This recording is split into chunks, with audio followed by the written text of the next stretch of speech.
Sai Maloo pito ko hui video ni ta he physics pe ko conservation of energy. Ka ko hui hui ko ni ku whakakau kia kinetic coefficient of kinetic friction. Mana tu kasi ua ai friction ai ko kinetic friction ba mo static friction ba ko kinetic friction ko friction ni ok hoko iha object ok ngawe kapa waha me ok ngawe mai no kia friction yai. Ba ko friction ni ko kinetic friction. Kapa lewa ko ha object ok ikai ki ngawe ok tu ma ok pe ko static friction. Sai ko puha kiro ni ma ngiao oku slide hi fo i ramp ko ni ake mita ua distance. Coefficient of kinetic ko no penua. What is the box's speed at the bottom of the ramp? Speed puha at the bottom of the ramp. Sai dalak hike nga information ko omai. Loki ko so mai mes ko imangiao omai pe mo distance ko arhifo aki ko mita ua. Smahina pe ko chi ko hiwa po nevalo ko gravite ya. Pe wai me kinetic friction ko faidonga coefficient of kinetic friction ko faidonga ko mu tatagi no pe niwa. Peu ire eke mai speed at the bottom of the ramp. Uktatano hen ki he topic ko energy. Pag energy wai lao ke conservation of energy. Ego no inga okay ka energy e more pe lao produce. It's always change from one form to another.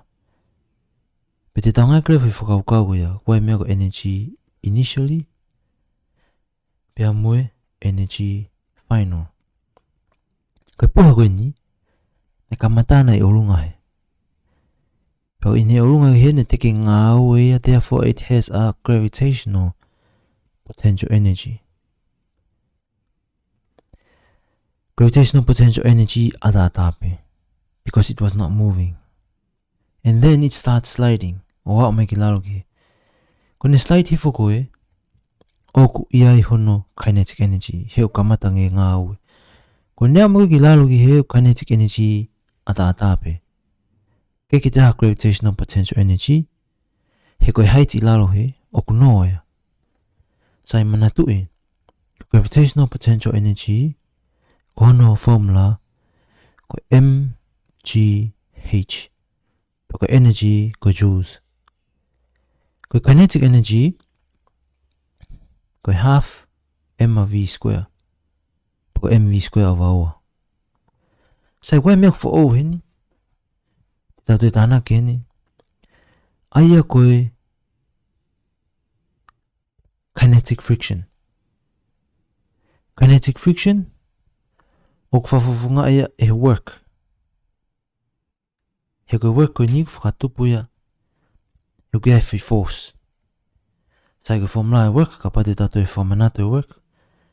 Uta tau ke force times distance. Kapag koe force koe ni hae me kinetic friction. E uira vea koe kinetic friction times distance. Koe kinetic friction o ke be mono formula. O tatau ia ki he mu riunga ki ai ena. Pea ko ena o ke be mono formula ana. Tatau ia ki emma riunga chi. Joanga risko tau be formula he. Sai koe work le vai. Force uk tatau ki kinetic friction. Riunga ke t. Pea mi heni lewa. Oku riu lewa me kinetic friction ki he mu riunga ena. Riunga t. Riu lewa me ena ki he emma riunga chi. Riunga t. Kai kehe. I he tua koe koe ai koe puha koe ni. Ok tu enkare. Pea koe ne tu enkare koe ni kapate tau siof pe foi puha koe. Koe menu koko ke puha. Ok iai hono gravitational weight force o arifo hanga ton be gilal o gue ko mg. Ko fe enkare rewa koe ni, o ko enkare whatatau, kihe enkare koe o ko mai i he ramp koe ni. Aga tikria tau noa. Tikria tau noa kihe, pe upright enkare rewa kihe. Mahino mai rewa koe hypotenuse ko mg. Pe koe ena, e mao e na ia mi his surface ko perpendicular ki his surface ko au rifoi. Ko ena koe ni, o value tatawe mo ena koe i opposite direction. Ai koe konga ia koe. Whatonga e koe right angle triangle ren. Pe koe right angle triangle, koe ni o kia i hono enkare ko degree tau noa, koe ko mg.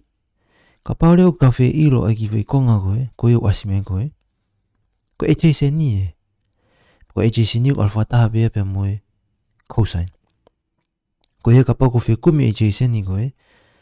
Adjacent will be equal to hypotenuse mg cosine tau noa. Te ngā ake le wāwe, kene whawhawho ngai ai ena.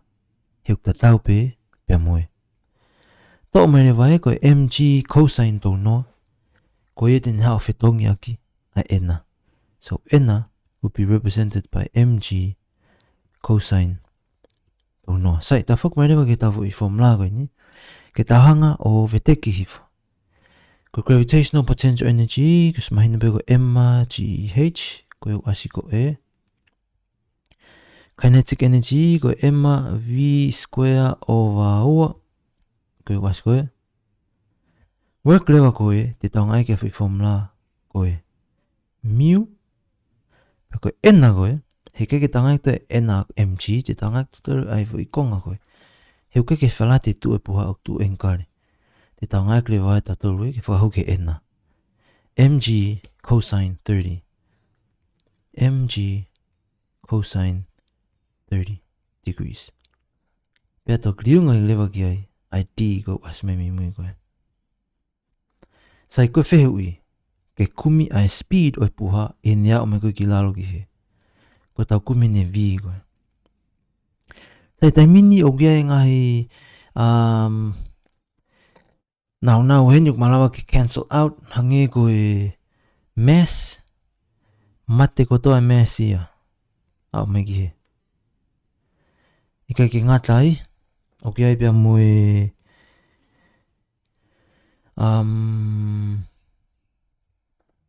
pate tau sio ki he cosine. Okay. Sai, tau kamata rewa tau whetuku tuku. Tuko e ni, toi pe ai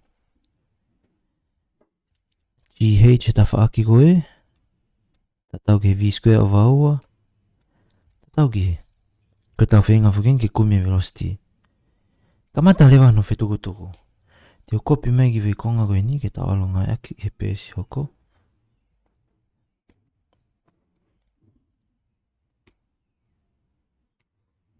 Kala pa e au e.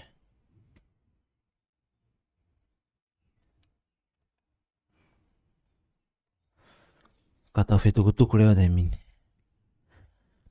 Awe e kātou ki whi konga koe ki ta whaketaha negativi. GH minasi mu g mai me tigi mo ki nā tu whatahi toa, but i mo abato cosine 30. Ma o hen ai v square over ua. Pau whikume v awe ua ki o riunga, ai awe ua ki o riunga. Ua riunga ki he GH kore. Mu g d cosine 30. Tatau ke he v square. Pau whikume velocity awe lewa square root. Ko iai e maa velocity me hana kume square root. O e ua GH mu GD cosine 30 degrees. Kume lewa square root o ini. Petau velocity. Sai, o koe ngahi ko ngahi ku kei puria pu te ke known hangi koe height. Koe chi e mo ti os ma oia, mu os mai moia. Height koe ni koe height koe ne kamata aki, ki whai konga koe. Ko ta me fai te tau ta mai ki fai tapatolu koe. Tau mai ki fai right angle triangle koe ni ta mai ki heni. Pau right angle triangle koe ni na smai pe hono d. Hono distance aya koe mita e ua. Hau ia hou he. Koe na degree tau noa. Koe height le vai. Height koe ni tu opposite. Koe ni tu opposite pe mahina ta ta no he sin ni. H ta tau ki hypotenuse sin ni. Tau noa.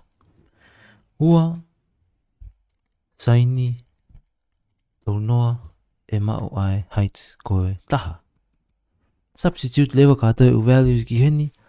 Square root ua gravite hiwa poine walu height koe taha mai nasi. Miu koe noa poini ua. Wahui ki he noa poini ua. Tinga hiwa poine walu. D koe ua cosine 30 degrees. Kumi ka ato ai ni pe ato ki square root lewa. Teke mao lewa final answer ki he V. Tau e final answer ki he tolu poini nima walu meter per second. Ai koe whai velocity e ne puha ni au mai koe ki lalo. Oso na apply ko toa u energy mo u friction. Koe tolu poini nima walu meters per second. Koe ngata anga e video koe ni i he energy. Apa toki e pa whi to comment mai pe malo apito.